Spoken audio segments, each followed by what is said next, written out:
अस्सलाम वालेकुम, good afternoon बच्चों।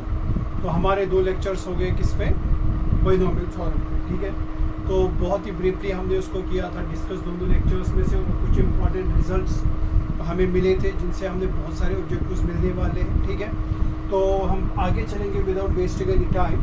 हमारा क्वेश्चन यहाँ पे है, ये बहुत ही इंपॉर्टेंट क्वेश्चन है जो कल एक मैंने दिखाया था, और आज दूसरा क्वेश्चन ये है कि using binomial theorem you have to prove that 6 raised power n minus 5n। ये क्वेश्चन दो तरीके से आ सकता है, मैं दोनों को बताऊंगा किस तरीके से ये क्वेश्चन आपको आ सकता है। ठीक है, that you have to use the binomial theorem and prove that 6 raised power n minus 5n always leaves the remainder 1।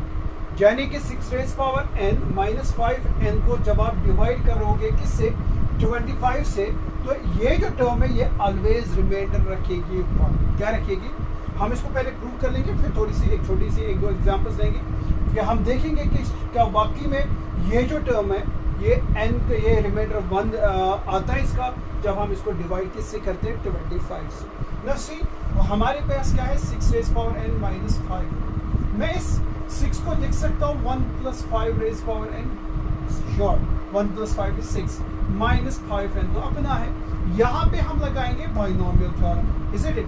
क्या लिखेंगे इसके बदले, nc0 1 raised power n 5 raised power 0 that's 1 plus nc1 1 raised power n minus 1।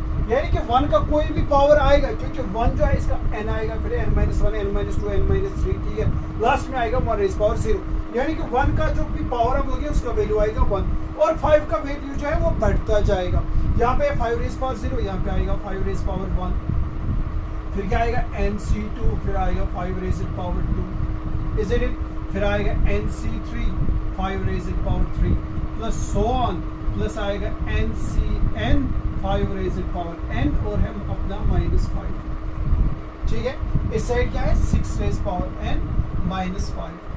It implies 6 raised power n minus 5n is equal to what?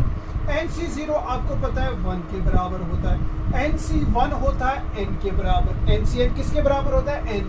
Multiple करो 5 तो ये आएगा ये term 5n, plus इनको एक्सपेंड करने की जरूरत नहीं है, इसको रखो ऐसी, nc2 5 square, nc3 5 cube, plus so on, plus ncn 5 raised power n minus 5। ठीक है, तो ये आपके पास आ गया, this 5n and this 5n goes, हो गया। मैं इसको लिख सकता हूँ, implies 6 raised power n minus 5n, ये 1 शिफ्ट करो इधर तो आएगा -1 इज इक्वल टू, आपके पास ये टर्म्स बची है। ठीक है, अब इसमें से मैं 5 स्क्वायर को लेना चाहूंगा बाहर, जब 5 स्क्वायर को बाहर लेंगे तो आएगा यहाँ पे nc2 इंटू 5 स्क्वायर आ गया, फिर आएगा nc3 5 2 में से 5 स्क्वायर बाहर लिया तो 5 आएगा, प्लस फिर आएगा nc3, फिर आएगा 5 square, is it? Plus so on, plus यहाँ पे आएगा ncn 5 raised power n में से 5 raised power 2 हमने बाहर निकाला, तो यहाँ पे आएगा 5 raised power n minus 1।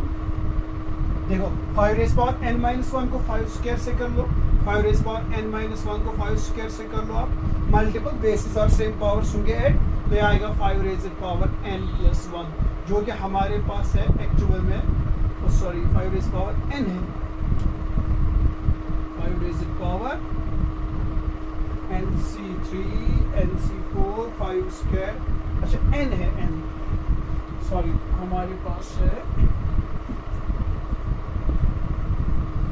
यहाँ पे देखो 5 स्क्वायर बाहर ले लिया तो यहाँ पे आएगा 5 raised power 0, 5 क्यूब में से बचेगा 5, यहाँ पे बचेगा फिर 5, जब बचेगा यहाँ पे बचेगा 5 स्क्वायर, ncn जब आप 5 raised power n में से 5 स्क्वायर लेंगे बाहर, यहाँ पे फिर क्या आएगा कि 5 के ऊपर आप क्या लिखोगे कि उसका पावर आना चाहिए 5 raised power n, यानी कि n minus 2।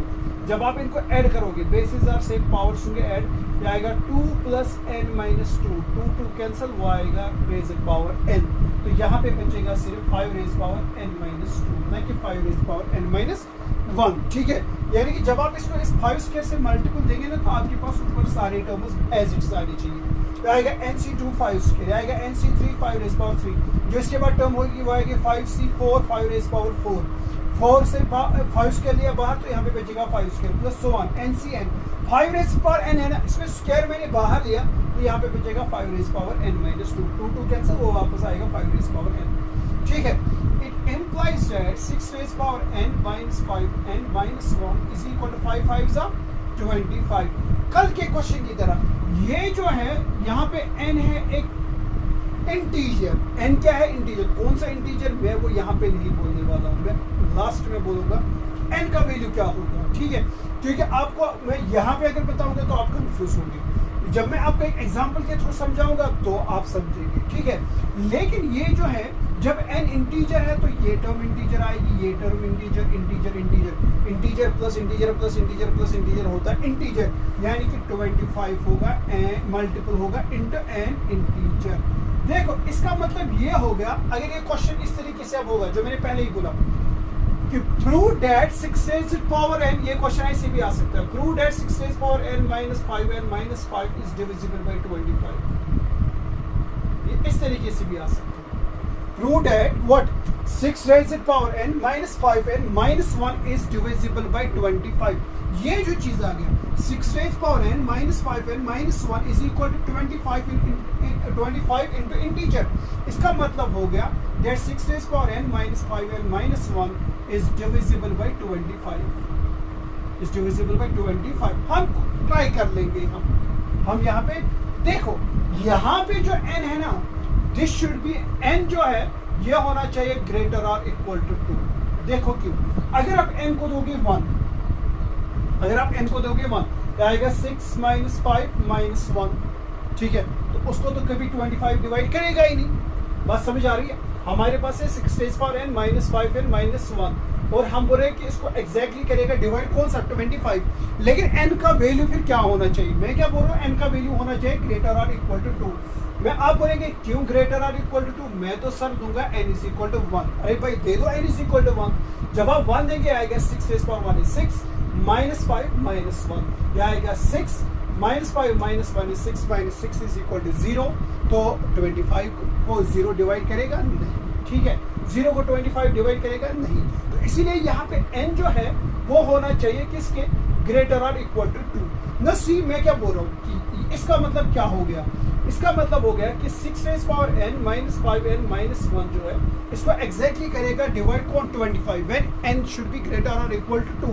चलो हम इसमें n को देंगे 2 वैल्यू, यह आएगा 6 रेज़ पावर 2 माइनस 5 2 हो गया 10 माइनस हो गया 1, 6 6 36 माइनस होगा 11, 36 में से 11 निकालो 25 और 25 को तो 25 डिवाइड करेगा, 25 को 25 डिवाइड, अब आप 3 दे दो 4 दे दो, आप देखो कि 25 उस टर्म को एग्जैक्टली डिवाइड करेगा। लेकिन हमारा क्वेश्चन ये नहीं है, हमारा क्वेश्चन दूसरे एंगल से पूछा गया है। किस तरीके से कि जब भी आप 6 raise power n minus 5n को डिवाइड करोगे 25 से, रिमाइंडर आना चाहिए 1, रिमाइंडर क्या आना चाहिए 1। तो इस क्वेश्चन को अभी यहाँ पे अगर उस तरीके से पूछा जाएगा कि show that this is 6 raise power n minus 5n minus 1 is divisible by 25, तो आप सिर्फ यहाँ तक रखेंगे। ठीक है, या ये चीज भी अगर लिखोगे फिर नेक्स्ट स्टेप आपको लिखना है implies 6 raise power n minus 5n is equal to 25 into an integer, और ये जो 1 है इसको शिफ्ट करो इधर तो यह आएगा +1। इसका मतलब हो गया कि जब भी आप 25 को, इसका मतलब ये 25 इसको डिवाइड करेगा, ये 25 इसको क्या करेगा, डिवाइड करेगा। इसका मतलब हो गया जब भी आप 6 raise power n minus 5n को डिवाइड करेंगे 25 से, तो आपको ये जो 1 है ये आपको एज ए रिमाइंडर मिलेगा ही मिलेगा। ठीक है, it implies that 6 raise power n minus 5n is divisible by 25 but leave is remainder 1, leave is remainder 1। Now see, हम इस पे भी एग्जांपल करेंगे, हम इस पे भी क्या करेंगे एग्जांपल। देखो जी, अगर मैं 6 को यही वैल्यू दूं जो अभी मैंने दिया, 6 को वैल्यू दे दो 2, इसमें क्या आएगा 6 रेज़ पावर 2 माइनस 5 2 हो गया 10, वो आएगा 36 माइनस 10, 36 माइनस 10 इज 26। 26 को आप 25 करना है डिवाइड, जब भी आप 26 को डिवाइड करेंगे किससे, 25 से, 25 वन सा हो गया 25, 26 में से 25 निकालो तो 1। जब भी आप 26 को डिवाइड करेंगे किससे, 25 से, आपको तो एक रिमाइंडर मिलेगा ही मिलेगा। ये मैंने जब n को दिया वैल्यू 2, चलो हम देंगे n को वैल्यू 3। तो शाबाश, हमने क्या किया, हमने क्या 6 raise power n minus 5n को, ये हमारे पास आ गया 25 इंटू इंटीजर प्लस आ गया वैल्यू 1, ठीक है, प्लस कितना आ गया वैल्यू 1। हमने क्या करना है, मैंने n को पहले 2 दे दिया तो आ गया था 26 डिवाइडेड बाई 25, तो उसे रिमाइंडर 1 कर दिया। जब मैं बोल रहा हूँ n को एक और वैल्यू दे दो आप 3, यह आएगा 6 raise power 3, 6 raise power 3 is 216 minus 5 3 हो गया 15। जब आप इस टर्म को करोगे डिवाइड 25 से, 216 में से कितना निकालोगे 15, वो आएगा बराबर 201। इस 201 को डिवाइड करना है 25 से, रिमाइंडर आना चाहिए 1। 25 इंटू 8 हो गया 200, 201 में से 100 निकालो तो 1। यानी कि यही क्वेश्चन है, जब भी आप 6 raise power n minus 5n को किससे डिवाइड करोगे, 25 से, तो ये ऑलवेज रिमाइंडर छोड़ेगा 1। और अगर इस 1 को आप इधर शिफ्ट करेंगे तो आपके पास आएगा 6 raise power n minus 5n minus 1 is equal to 25 into integer. इसका मतलब ये हो गया कि इस टर्म को जो है 25 एग्जैक्टली डिवाइड करेगा, but n should be what, इसमें जो है इसमें n शुड बी ग्रेटर और इक्वल टू 2, ठीक है। 2 से 2 दे दो, 3 दे दो, 4 दे दो, कोई भी नंबर आप फिर दे सकते हो उसको। अगर ये लोगे तो एग्जैक्टली 25 करेगा, और अगर ये टर्म लोगे तो वो 25 से डिवाइड जब भी करोगे तो रिमाइंडर आपके पास ऑलवेज 1 आएगा, ठीक है।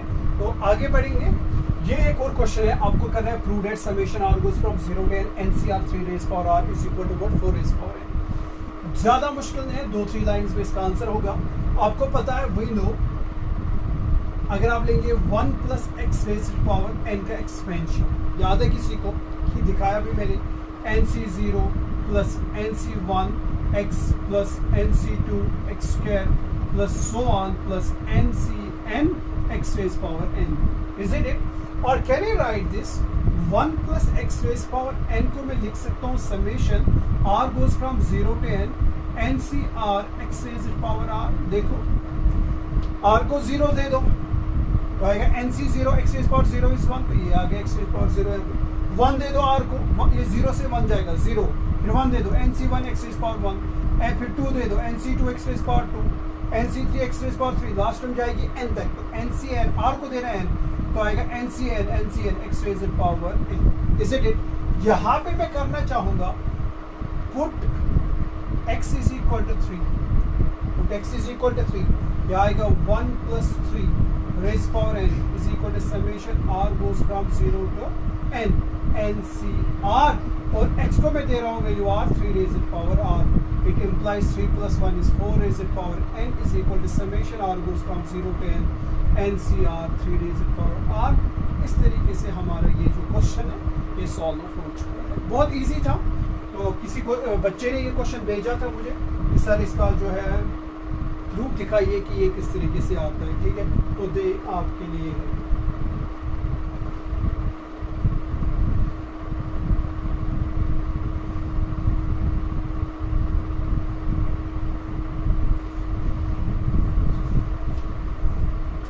अब हम जाएंगे एक्सरसाइज 8.1 है आपकी, एक्सरसाइज 8.1, और क्वेश्चन नंबर 1 है 1 minus 2x rays power 5, 1 minus 2x rays power 5 का एक्सपेंशन निकालो, बाइनोमियल एक्सपेंशन, ठीक है।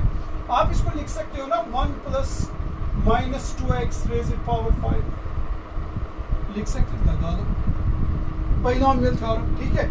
आएगा 5c0, 1 रेज़ पावर 5 इज 1, और इसका आएगा माइनस 2x रेज़ पावर 0, फिर आएगा 5c1, 1 रेज़ पावर 4 इज 1, आएगा माइनस 2x, इंट्रोड्यूस होगा 1 लिखने की जरूरत नहीं है, 5c2 बस इसका वैल्यू बढ़ेगा, यह आएगा minus 2x rays power 2, 5c3 आएगा minus 2x rays power 3 plus 5c4, यह आएगा minus 2x rays power 4, 5c4, 5c5 और आएगा माइनस 2x रेज़ पावर 5, ठीक है जी।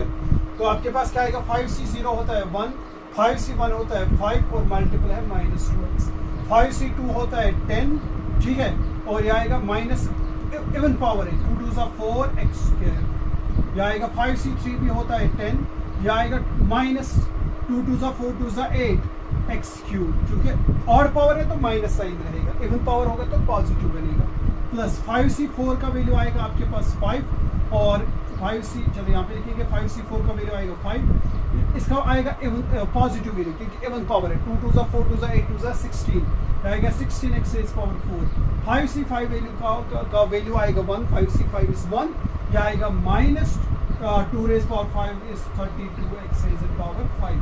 और सिंपलीफाई अगर आप करना चाहोगे तो यह आएगा 1 5 2 minus 10x plus 10 4 40x square minus 10 8 80x cube plus 16 into 5 is 80x raise power 4 minus 32x raise power 5। तो इस तरीके से ये क्वेश्चन नंबर 1 आपका सॉल्व हो गया। मेरे हिसाब से इसमें क्वेश्चन नंबर्स कितने हैं? पहले जो 5 क्वेश्चन है ना, मेरे हिसाब से वो आप लोगों को आने चाहिए। बस सिंपल से क्वेश्चन से ज़्यादा कुछ और उनमें सोचने वाली बात नहीं है। बस बाइनोमियल एक्सप्रेशन उसमें आपको यूज़ करना है, बाइनोमियल थ्योरम यूज़ करनी है और सॉल्व करनी है। मैं फिर भी आपको क्वेश्चन नंबर 2 भी दिखाऊंगा और लेफ्ट 3 क्वेश्चन में आपके लिए छोड़ दूंगा सॉल्व करने के लिए। आपको क्या है 2/x minus x/2 rays power है बराबर 5। आई थिंक ये है 2/x minus x/2 rays power 5। ठीक है, तो इसको आप कैसे लिखेंगे? 2/x plus minus x/2 rays power 5 लगा लो यूजिंग बाइनोमियल थ्योरम। यूजिंग क्या करेंगे? Binomial theorem. वी हैव क्या मिलेगा? शाबाश 5c0, इसका वैल्यू पहले घटेगा यानी कि 2/x रेज़ पावर आएगा पहले 5, इसका वैल्यू आएगा 0 लिखने की जरूरत नहीं है। 5c1 इसका वैल्यू घटेगा 2/x है नॉट 2/5। 2/x का वैल्यू आएगा 4 और माइनस x/2 आप इंट्रोड्यूस होगा रेज़ पावर 1। यह आएगा रेज़ पावर 5, इसका वैल्यू आएगा 0, इसका वैल्यू आएगा 4, इसका वैल्यू आएगा 1। अब इसी को आप फॉलो करेंगे। यह आएगा 5c2, फिर आएगा 2/x है रेज़ पावर, यहाँ पे 4 था, यहाँ पे 3 आएगा, यहाँ पे पावर 1 है इसका, यहाँ पे आएगा पावर 2 इसका। ठीक है, प्लस फिर आएगा 5c3, 2/x का वैल्यू आ गया 2 और माइनस x/2 का वैल्यू आएगा 3। ठीक है, प्लस 5c3 हो गया, 5c4 करोगे आप 2/x रेज़ पावर 1 आएगा, माइनस x/2 रेज़ पावर 4 आएगा, प्लस 5c5 आएगा, 5c5 आएगा, 2/x का पावर 1 के बाद आएगा 0, that's 1, that's minus x/2 rays power 5। इस तरीके से आपका क्वेश्चन बनेगा। अगर आप और भी इसको सिंपलीफाई करना चाहोगे तो कोई दिक्कत नहीं। इसको देख लो यहाँ तक, इसको मिटा देंगे। See the answer 5c0 is 1, यह आएगा 2 rays power 5, 2 2 4 2 8 2 16 2 32 divided by x rays power 5 plus 5c1 is 5 multiply 2 rays power 4, 2 rays power 4 is 16 divide by x rays power 4। ये 2 को भी 4 है, x को भी 4 है, मल्टीप्लाई माइनस x/2 याद रखिए। प्लस 5c2 का वैल्यू होता है 10, 2 रेज़ पावर 3, 2 2 4 2 हो गया 8 divided by x rays power 3। 2 को भी 3 है, x को भी 3 है, और मल्टीपल क्या है? Minus x square, minus x square means minus x into minus x, minus minus plus, ये बनेगा एक्स स्क्वायर डिवाइडेड बाई 2 को भी स्क्वायर है, 2 2 4 प्लस 5c3 का वैल्यू आएगा 10, यह आएगा 2 2 4 upon x square, 4 upon x square, multiple है क्या है? Minus x cube, that's minus x cube is minus x cube भी आएगा डिवाइडेड बाई 2 को भी क्यूब है, 2 2 4 2 8। ठीक है, प्लस फिर नेक्स्ट टर्म क्या है? 5c4, 5c4 का वैल्यू है 5, यह आएगा 2/x, 2/x मल्टीपल क्या है? Minus x raise power 4, that's x raise power 4 divided by 2 rays power 4, that is 16। फिर प्लस 5c5 का वैल्यू होगा कितना? 5c5 का वैल्यू होगा 1, यह आएगा minus x raise power 5 minus x raise power 5 divide by 2 rays power 5 is 30। और simplify करना चाहोगे तो कर सकते हो, 32 divide by x raise power 5 plus 2 1 2 2 8 16, यह आएगा 8 5 40, एक एक्स और एक एक्स कैंसिल तो आएगा 40 डिवाइड बाई एक्स क्यूब, लेकिन प्लस माइनस माइनस साइन आएगा, प्लस 4 1 4 4 2 8 एक्स स्क्वायर और एक्स स्क्वायर कैंसिल, यह आएगा 10, 4 1 जा 4 4 2 जा 8, ये आएगा 10 2 जा 20 डिवाइडेड बाय आएगा x, क्योंकि x क्यूब और न्यूमरेटर में x स्क्वायर कैंसिल तो बचेगा x प्लस यहाँ पे आएगा 4 1 जा 4 4 2 जा 8, 2 1 जा 2 2 5 जा हो गया 10, क्योंकि प्लस माइनस माइनस साइन आएगा, यह आएगा 5, यहाँ पे x स्क्वायर है, यहाँ पे x क्यूब है, तो आएगा 5x प्लस यहाँ पे क्या आएगा, शाबाश 2 1 जा 2 2 8 जा हो गया 16, तो एक x कैंसिल बचेगा, यहाँ पे बचेगा 3, ठीक है, तो आएगा 5 डिवाइडेड बाई 8x क्यूब और लास्ट टर्म आएगी minus x rays power 5 divided by 32। तो इस तरीके से आप इसको कर सकते हैं इन क्वेश्चंस को, ज़्यादा कोई मुश्किल नहीं है। जो तीसरा क्वेश्चन है उसके ऊपर 6 पावर है, क्वेश्चन नंबर 4 पे रेज़ पावर 5 है, क्वेश्चन नंबर 5 पे रेज़ पावर 6 है, बहुत ही इजी क्वेश्चंस है। नेक्स्ट 3 क्वेश्चंस उनको आप खुद ट्राई कर लीजिए, ठीक है। तो हम आगे बढ़ेंगे, शाबाश। अपने पास है क्वेश्चन नंबर 6 है, हाँ बोल रहा है जो क्वेश्चन नंबर 3 4 5 है दे आर इजी, और 96 रेज़ पावर 3 को बाइनोमियल एक्सपेंशन से आपको इसका आंसर निकालना है। अब चूंकि एक ही टर्म है, इसको आप लिख सकते हो 100 plus minus 4 raised power 3, because 100 plus minus minus 100 minus 4 is 96, ठीक है। अब एक्सपेंशन लगा लो, यह आएगा 3c0 100 रेज़ड पावर 3, इसका पावर आएगा 0, प्लस फिर आएगा 3c1 100 रेज़ड पावर 2 और मल्टीपल होगा -4, मल्टीपल क्या होगा -4, प्लस आएगा 3c2, यह आएगा 100 रेज़ पावर 1 और आएगा -4 square, plus 3c3 100 rays power 1, फिर आएगा 100 रेज़ पावर 0 दैट्स 1 और आएगा -4 रेज़ पावर 3, ठीक है। यह आएगा 3c0 is 1, 100 rays power 3 is 1 0 0 0 0 2 2 4 2 6 0, ठीक है, प्लस 3c1 इज 3 और इसके साथ क्या मल्टीपल होगा 1 0 0 0 4 0 और मल्टीपल है -4, 4 3 सा हो गया 12, तो यहाँ पे आएगा -12, ठीक है। 3c1 इज 3 -4 3 सा हो गया 12, -12 इंटू आएगा 10,000, ठीक है, प्लस 3c2 का वैल्यू निकालो आप, तो आएगा 3 factorial divide by 2 factorial, 3 - 2 is what 1 factorial लिखने की जरूरत नहीं है, तो आएगा 3 into 2 factorial divide by 2 factorial, ये और कैंसिल, 3c2 का वैल्यू आएगा 3, कितना आएगा 3, यहाँ पे 4 का स्क्वायर 4 4 सा कितना हो गया 16, 16 इंटू 3 हो गया 48, क्योंकि यहाँ पे पॉजिटिव साइन है, याद रखिए यहाँ पे रेज़ पावर 1 था इसीलिए माइनस आ गया, 4 4 जा 16, -4 इंटू -4 इज 16 और इसका वैल्यू कितना आ गया 3, 16 3 हो गया, 16 इंटू 3 हो गया 48 और मल्टीपल है 100, प्लस 3c3 का वैल्यू हो गया 1 और -4 क्यूब है, 4 4 जा 16, 16 इंटू 4 इज 64, माइनस होगा यहाँ पे 60। अब आप इसको ऐड सब्ट्रैक्ट करना है, बाकी कुछ नहीं करना है, 1 0 0 0 2 4 6 माइनस ये आएगा 12 1 सा 12 आएगा 0 0 0 0, ये आएगा प्लस 4800, ये आएगा -64, ठीक है। तो ये कितना आएगा 1 0 0 4 8 0 0, जब आप इसको ऐड करेंगे तो आएगा 1 0 0 4 8 0 0 माइनस ये आएगा 12 1 2 6 4 0 0, आप इसको सब्ट्रैक्ट कर लेंगे तो जो भी आपके पास आएगा वो होगा आंसर। इस तरीके से आप इन क्वेश्चंस को कर सकते हैं, ज़्यादा डिफिकल्ट मेरे हिसाब से नहीं है। दूसरा है 102 रेज़ड पावर 5, दूसरा क्या है 102 रेज़ड पावर 5, इसको आप लिखोगे 100 प्लस 2 रेज़ड पावर 5, कर लो एक्सपेंड, आएगा कि नहीं आएगा, ठीक है, मुझे बताना।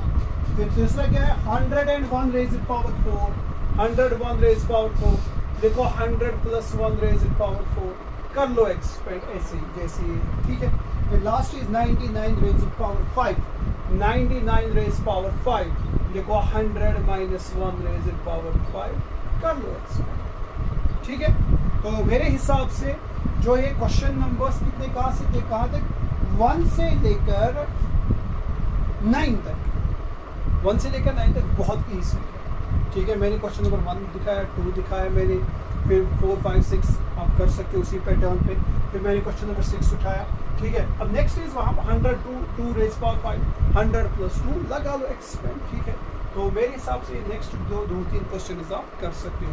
हम आगे बढ़ेंगे क्वेश्चन नंबर 10 कि use the binomial theorem indicate which term is greater. ये बड़ा है कि ये बड़ा है, 1.1 रेज पावर 10,000 बड़ा है या फिर 1000 बड़ा है। ठीक है, ये तो मेरे पास है ही एक नंबर 1000। मैं इसको एक्सपेंड करने की कोशिश करूंगा, मैं देखूंगा कि इसका एक्सपेंशन के बाद वैल्यू हमारे पास क्या आता है, इससे छोटा आता है कि इससे बड़ा आता है। हमें बस ये बताना है विच नंबर इज ग्रेटर। तो मैं इसको लिखूंगा अब सोल्यूशन 1.1 रेज पावर 10,000 है ना, इसको आप लिखोगे 1 + 0.01 रेज पावर 10,000। ठीक है, अब एक्सपेंड करो यूजिंग बाइनोमियल एक्सपेंशन।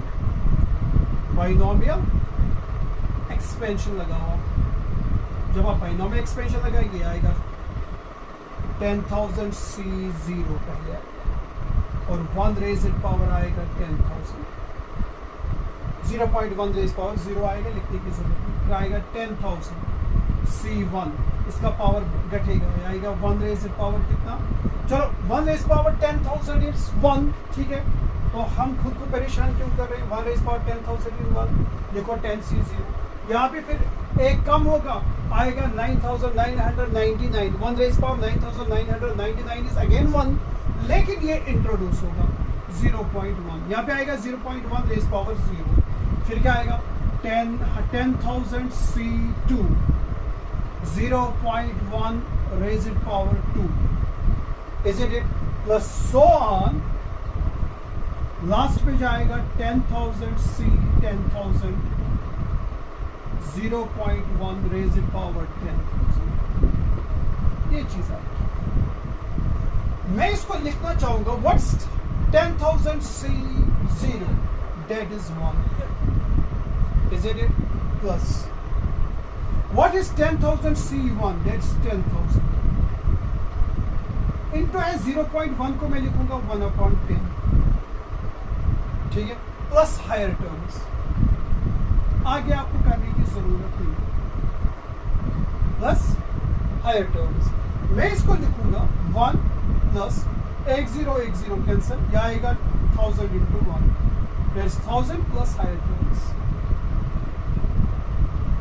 वो आएगा बराबर 1000 + 1, ये आ गया 1000, 1 प्लस और भी टर्म्स आएंगे। तो हमें बताना था विच वन इज ग्रेटर। एक टर्म तो सिर्फ 1000 थी, एक तो क्या थी 1000, और दूसरा था 1.1 रेज पावर 10,000। जब मैंने उसके बाइनोमियल एक्सपेंशन लगा लिया, पहले ही दो टर्म्स का वैल्यू आ गया 1001, यानी कि इससे ग्रेटर आ गया, और भी प्लस हायर टर्म्स हो गया, तो it implies that 1.1 raised power 10,000 is greater than 10,000, is greater than 1,000, is greater than। तो ये आपके पास क्वेश्चन था which one is greater, 1.1 raised power 10,000 और 1,000। 1,000 को कुछ नहीं करना, अपनी जगह पे रखो, बस इसको बाइनोमियल एक्सपेंशन लगा लो, सिर्फ पहली दो टर्म्स लेनी है, नेक्स्ट टर्म्स को आप नेग्लेक्ट कर सकते हो। ठीक है, क्योंकि इसी का वैल्यू, पहली दो टर्म्स का वैल्यू मुझे इससे बड़ा मिल रहा है 1001, अगर इससे छोटा मिलता मे भी तो जाके आपको थर्ड टर्म या फोर्थ टर्म को क्या उसको सॉल्व करना पड़ता है, लेकिन मुझे पहली दो टर्म इसका वैल्यू आ गया 1001 which is greater than the 1000। ठीक है, तो इसका मतलब हो गया 1.1 rays power 10,000 is greater than 1000। तो मेरे हिसाब से जो है क्वेश्चन नंबर अब हमारे पास बच रहे कौन सा 11, 12, 13 एंड 14 जो क्वेश्चन बच रहे हैं हमारे पास, वो इंशाल्लाह हम नेक्स्ट लेक्चर में उनको सॉल्व करेंगे। तो आज के लिए इतना काफ़ी है। तो आप इन क्वेश्चंस को, मैं इसलिए कम क्वेश्चन आज दिखा रहा हूँ बिकॉज मैंने 4-5 क्वेश्चन आपके लिए छोड़े असाइनमेंट के लिए।